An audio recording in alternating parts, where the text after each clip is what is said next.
आगे ले जाना चाहता हूँ तनवीर भाई को। तनवीर भाई जो है मधेसी एकता समाज के संस्थापक में से एक है और जो है अभी अंतर्राष्ट्रीय समिति में उपाध्यक्ष भी हैं।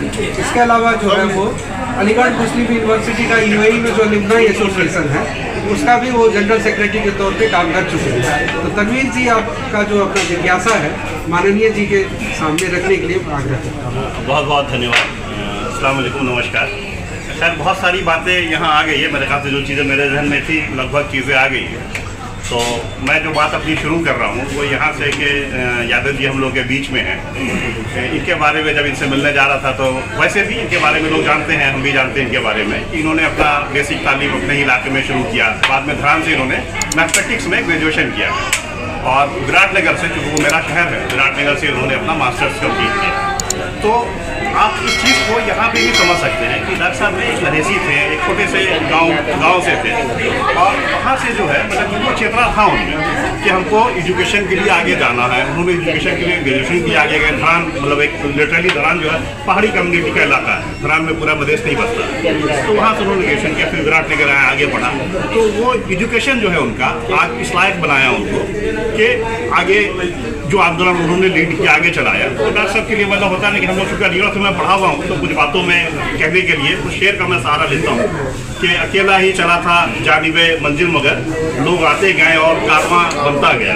तो डॉक्टर साहब के सर के साथ जो है यादव सर के साथ आज यही है। और सेम मैं डॉक्टर जी से भी कहूँगा कि इन्होंने भी जो है जो हम लोग ये कोशिश थी जो शुरू की थी ये मधेसी समाज के लिए, तो ये हम लोग का गैर राजनीतिक गैर क्या कहते हैं कि नॉन पॉलिटिकल ऑर्गेनाइजेशन था।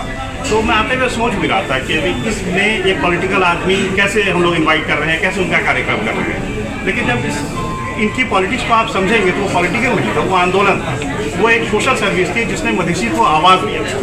और आज हम लोग उनकी कोशिशें थी जिसकी वजह से आज हम लोग बात कर रहे थे। आते हुए भी इत्तेफाक हुआ कि गाड़ी में हम साथ में बैठ के आए तो हम लोग इन चीज़ों पे चर्चा भी कर रहे थे। तो कई सारी चीज़ें मेरे माइंड में आ रही थी, उससे मैंने रखी भी अपनी जिज्ञासा और काफ़ी शिकायतें हम लोगों ने अपनी सारी प्रॉब्लम्स लिखी और बड़ी जिम्मेदारी से मुझे लगता है कि उपेंद्र जी ने सबको नोट किया है, उन सब पे जवाब देंगे। लेकिन मैं कुछ अच्छी बातें करना चाहता हूँ कि जब प्रदेश सरकार बना मधेश का, वो भी खैर उसमें क्या कमी कमजोरी रही वो हर किसी को मालूम है, उस पर बात नहीं करूँगा। तो मधेश सरकार ने मधेश यूनिवर्सिटी बोल करके एक शुरू किया। उस टाइम में मोहम्मद लाल बाबू राव वहाँ के चीफ मिनिस्टर थे और वो चीफ मिनिस्टर तभी बन पाए क्योंकि उपेंद्र यादव जी ने उनको सहयोग किया, अदरवाइज ये पॉसिबल नहीं था उस टाइम। तो उन्होंने जब वहाँ थे तो उनके क्या कहते हैं लीडरशिप में मधेश यूनिवर्सिटी को फॉर्म किया गया। लेकिन अनफॉर्चुनेटली मधेश यूनिवर्सिटी का कोई काम आगे नहीं बढ़ रहा है। सुना जैसा लास्ट अपडेट की किराए की बिल्डिंग में कोई प्रॉपर्ली कोर्स भी नहीं शुरू किया है।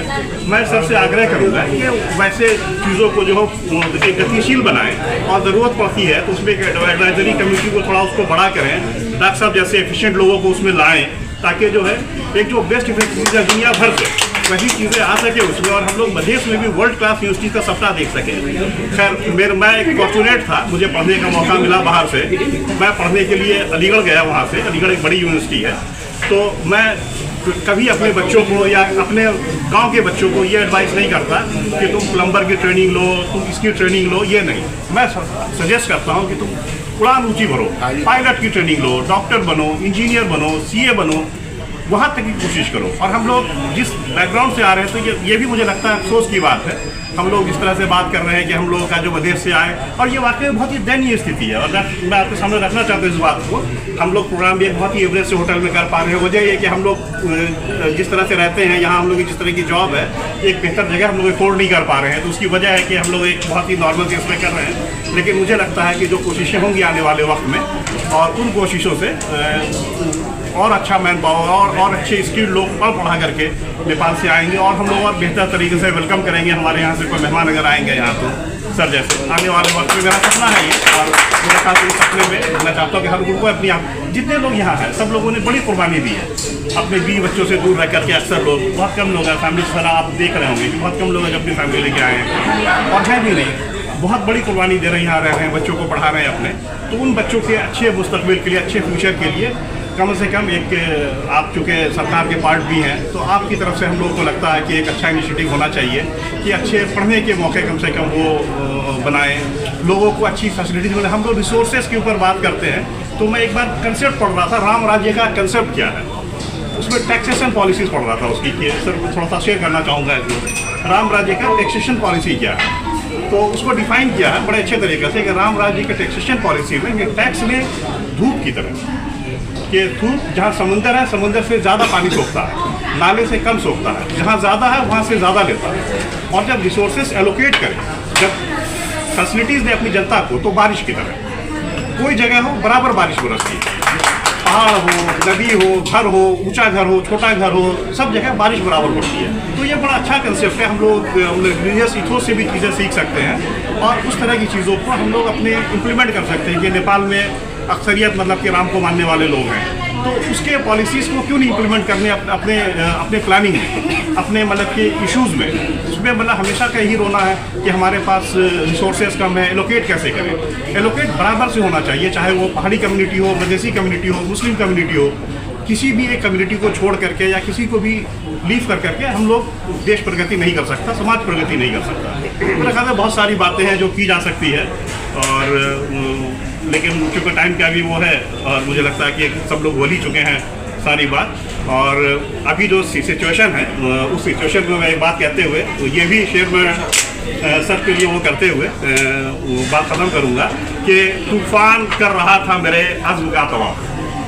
अज़्म आई होप मतलब समझ रहे हो, अज़्म मतलब कि मेरे अज़्म शदाब है, अज़्म को कैसे डिफाइन करेंगे, ऊंचाई का है। तूफान कर रहा था मेरे अज़्म का तवाफ़, दुनिया समझ रही थी मेरी कश्ती भंवर में है। बहुत बहुत शुक्रिया, धन्यवाद तनवीर भाई। इसी तरह